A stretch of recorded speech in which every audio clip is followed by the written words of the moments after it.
আজকের ভিডিওটা হলো গিয়ে আমাদের হিন্দু ভাইদের জন্য। আমাদের হিন্দু ভাই যারা আছেন তাদের কাছে একটা প্রশ্ন হলো যে আপনাদের ধর্ম কি একেবারে কমজোর হয়ে গেছে? আপনাদের ধর্মের কি ফলোয়ার নাই? আপনাদের ধর্মের কি অনুসারী নাই?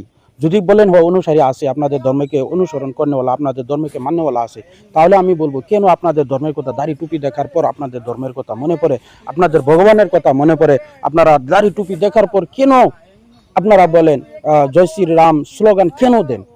আর আপনারা কেন বা দাড়ি টুপি আলা মানুষকে দেখে আপনারা তাকে ধরে জোর জবরদস্তি করে কেন জয় শ্রী রাম বলানো হচ্ছে? আপনাদের ধর্মীয় কিতাবের মধ্যে কি এমতো আছে নাকি যে কোনো মুসলমানকে যদি আমরা জবরদস্তি জোর করে জয় শ্রী রাম বলাই তাহলে আপনাদের পুণ্য হবে?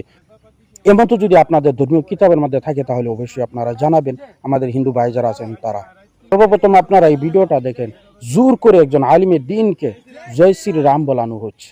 আপনারা ভিডিওটা দেখেন। जय श्री राम वीडियो ले रहे जल्दी लेना वीडियो।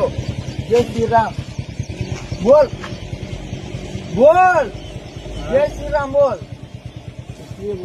तू मेरे गांव में किस लिए आए रे?